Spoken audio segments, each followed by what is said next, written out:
Assalamualaikum warahmatullahi wabarakatuh. Salam kenal dari saya, Ibu Maharani MPD. Di pertemuan kita yang pertama ini, saya akan memperkenalkan dulu tentang apa sih kreatif ekonomi atau ekonomi kreatif itu. Baiklah, ekonomi kreatif pertama kali dikenal berkat seorang penulis, yaitu John Hopkins, yang menulis sebuah buku dengan judul Creative Economy: How People Make Money from Ideas. Buku ini dia buat dengan menyaksikan fenomena yang terjadi di negara-negara maju ya, salah satunya seperti Amerika, yang telah mengalami pergeseran orientasi gelombang ekonomi ya, dari ekonomi pertanian sampai dengan ekonomi kreatif. Nah, di dalam buku tersebut dia menjabarkan ekonomi kreatif adalah kegiatan ekonomi di mana input dan outputnya adalah gagasan. Modalnya ini gagasan ya. Hanya dengan modal gagasan, seseorang yang kreatif dapat memperoleh penghasilan yang sangat layak. Kemudian selanjutnya, menurut RPJM itu adalah Rencana Pembangunan Jangka Menengah Ekonomi Kreatif tahun 2015 sampai dengan 2019. Ekonomi kreatif adalah penciptaan nilai tambah yang berbasis ide yang lahir dari kreativitas sumber daya manusia orang yang kreatif maksudnya, dan berbasis ilmu pengetahuan termasuk warisan budaya dan teknologi. Jadi ekonomi kreatif ini tetap basisnya adalah ilmu pengetahuan, termasuk di dalamnya budaya dan ekonomi. Jadi misalnya kita menambahkan nilai kepada budaya yang telah diwariskan oleh nenek moyang kita, sehingga menjadi sesuatu yang baru dan dapat diterima masyarakat, sehingga dapat menghasilkan income bagi kita, itu juga disebut dengan tindakan dari ekonomi kreatif. Sementara itu, menurut buku cetak biru Pengembangan Ekonomi Kreatif Indonesia tahun 2009 sampai 2015, era baru ekonomi setelah ekonomi pertanian, ekonomi industri, dan ekonomi informasi yang mengintensifkan informasi dan kreativitas dengan mengandalkan ide dan pengetahuan dari sumber daya manusia sebagai faktor produksi utama dalam kegiatan ekonominya. Baik, selanjutnya kita akan membahas tentang economic era.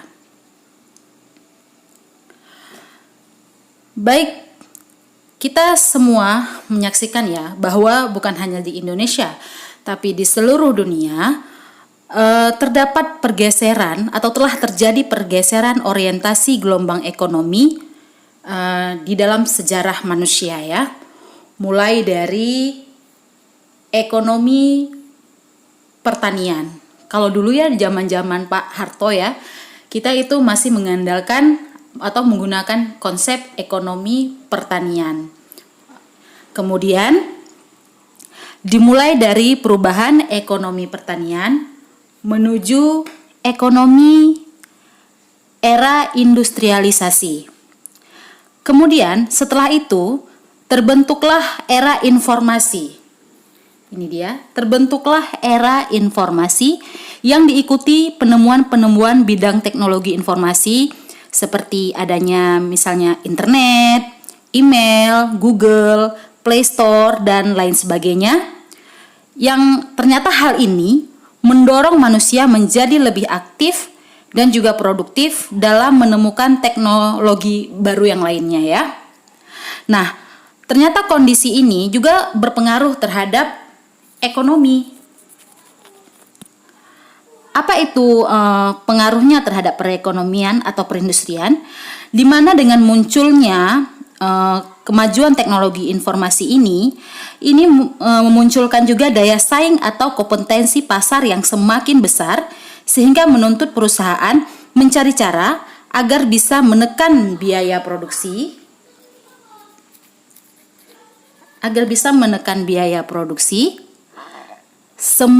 semurah mungkin dan seefisien mungkin untuk dapat mempertahankan keeksistensiannya. Ya, jadi ternyata kemajuan teknologi ini juga berpengaruh ya terhadap persaingan pasar yang semakin besar. Jadi negara-negara maju kemudian menyadari bahwa mereka tidak hanya bisa atau tidak mungkin hanya mengandalkan industri saja, tapi harus mengandalkan sumber daya manusia yang mampu berpikir kreatif sebagai modal dasar menciptakan motivasi untuk bersaing pada pasar yang semakin besar. Sehingga pada era 90-an ya. Pada era 90-an dimulailah era ekonomi baru yang mengutamakan informasi dan kreativitas yang populer disebut dengan ekonomi kreatif. Di mana ekonomi kreatif ini digerakkan oleh sektor industri yang disebut dengan industri kreatif. Apakah industri kreatif tersebut? Baik. Industri kreatif menurut RPJM atau Rancangan Pembangunan Jangka Menengah Ekonomi Kreatif 2015 sampai dengan 2019 adalah industri yang menghasilkan output dari pemanfaatan kreativitas, keahlian, dan bakat individu untuk menciptakan nilai tambah, lapangan kerja, dan peningkatan kualitas hidup. Jadi, kalau ekonomi kreatif adalah idenya, gagasannya, maka industri kreatif adalah penggeraknya atau motoriknya ya kita bilang ya. Nah, itulah kaitannya antara atau bedanya antara ekonomi kreatif dan industri kreatif. Nah, sementara itu, industri itu sendiri ada macam-macam ya. Yang kita kenal aja misalnya nih, industri jasa misalnya, seperti industri hiburan, industri pariwisata, industri perhotelan, kuliner, dan lain sebagainya. Jadi kalau bisa saya memberikan contoh simpel, apa sih bedanya ekonomi kreatif dengan industri kreatif? Nah, misalnya kamu nih ya punya ide untuk menggabungkan sesuatu yang merupakan budaya kita dengan sesuatu yang ada dari luar. Misalnya nih, kamu ingin menginovasikan makanan tradisional yang dimix dengan makanan western misalnya. Jadilah dia misalnya burger tempe. Burger tempe ini kemudian kamu kemas dengan packaging yang bagus ya. Packaging yang bagus, kemudian kamu promosikan melalui sosial media ataupun online market, dan kemudian kamu pasarkan sampai dengan ke tangan konsumen dan mendapatkan penghasilan yang baik. Nah, tindakan inilah yang disebut dengan industri kreatif. Sementara si burger tempe ini adalah produk yang dihasilkan dari konsep ekonomi kreatif. Jadi jelas ya, ekonomi kreatif adalah gagasannya, sementara industri kreatif adalah penggeraknya. Industri dan ekonomi kreatif. Ekonomi kreatif memiliki cakupan yang lebih luas dari industri kreatif ya. Jadi industri kreatif adalah industri yang menghasilkan output ataupun produk dari memanfaatkan kreativitas, keahlian, dan juga bakat individu untuk menciptakan nilai tambah, lapangan pekerjaan, dan juga meningkatkan kualitas hidup ya. Jadi kalau kita bilang nih, industri kreatif ini akan bergerak jika adanya ekonomi kreatif atau gagasannya. Nah, sementara cakupan dari ekonomi kreatif ini lebih luas. Kenapa? Karena penciptaan nilai yang dihasilkan dari si ekonomi kreatif ini itu tidak hanya secara ekonomi saja, tapi peningkatan nilainya itu secara sosial, budaya, lingkungan, dan lain sebagainya. Oleh karena itu, selain bisa meningkatkan daya saing, juga dapat meningkatkan kualitas hidup bangsa Indonesia. Jadi, kalau bisa kita bilang, industri kreatif dan juga ekonomi kreatif ini saling terkait atau sangat erat hubungannya. Sehingga jika ada gagasannya yaitu ekonomi kreatif, maka industri kreatif pun dapat bergerak. Jadi kita simpulkan, industri kreatif merupakan bagian atau subsistem dari ekonomi kreatif.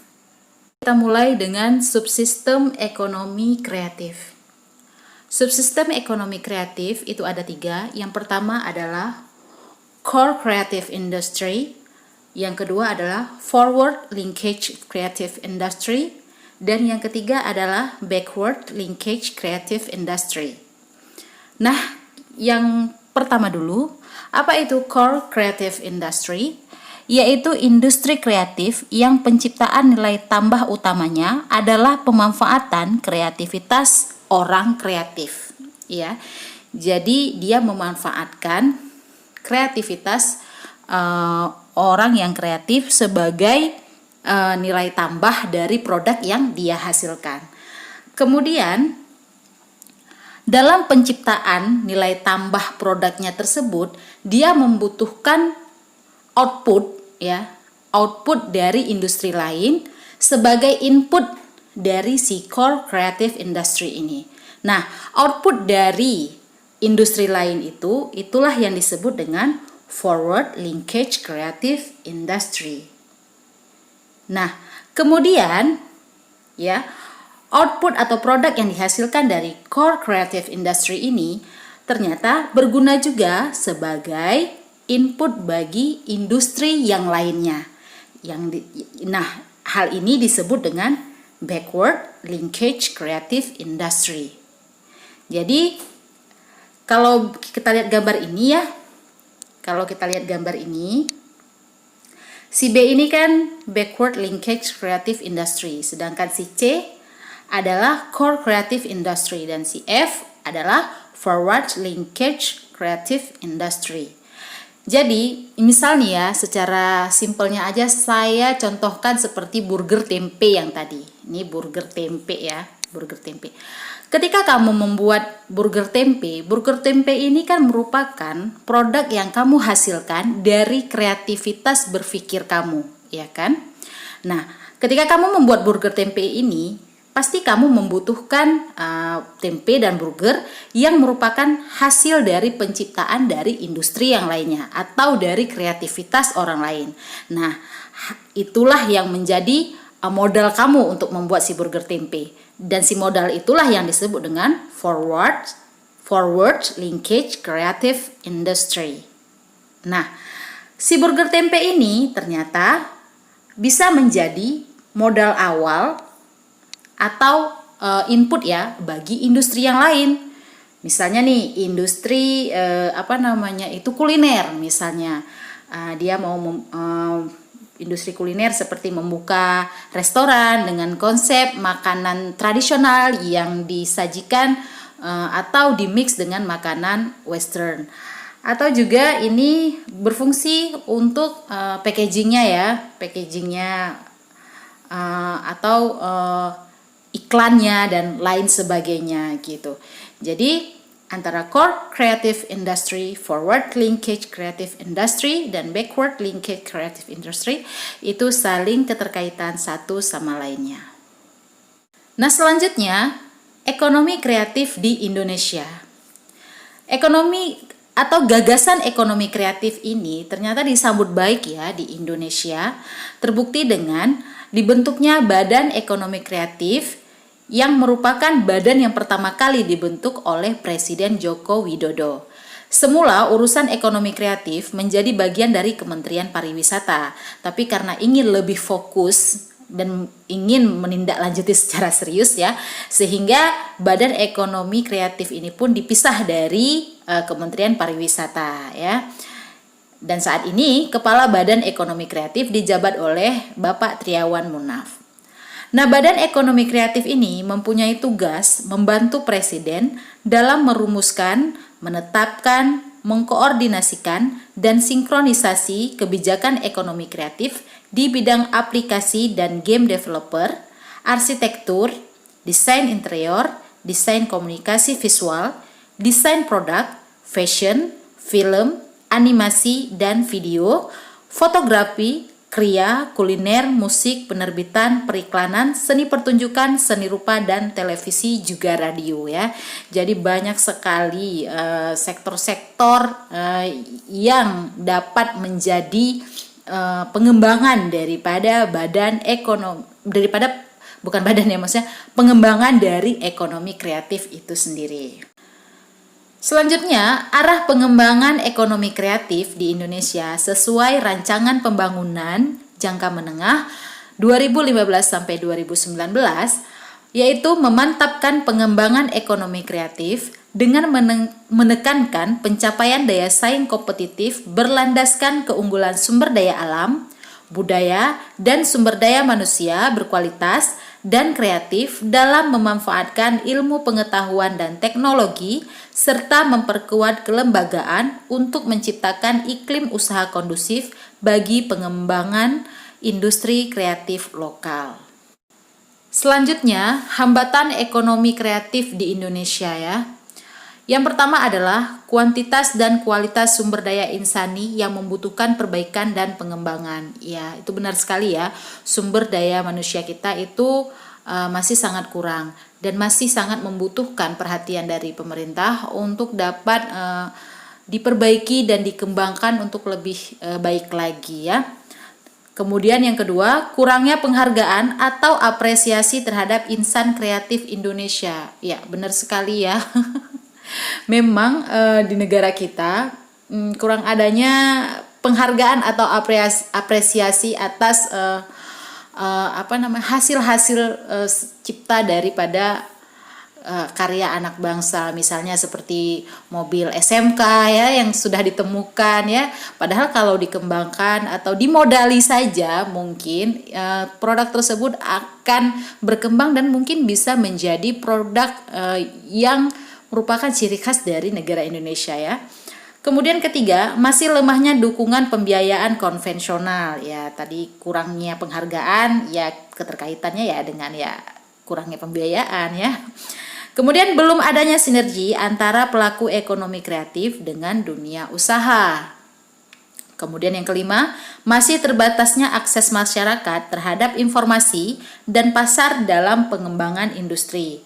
Kemudian yang keenam, kebijakan di tingkat pusat dan daerah yang kurang sinkron ya. Seharusnya ada sinergi ya, saling bersinergi ya antara kebijakan tingkat pusat dan juga daerah untuk membangkitkan atau meningkatkan sumber daya manusia kita sehingga menimbulkan ide-ide kreatif lainnya ya. Ketujuh, kurangnya perlindungan hak intelektual. Nah, ini juga masih sangat kurang. Kita masih bisa melihat adanya plagiat di mana-mana. Bahkan untuk tingkat karya tulis aja kita sudah banyak plagiatnya ya.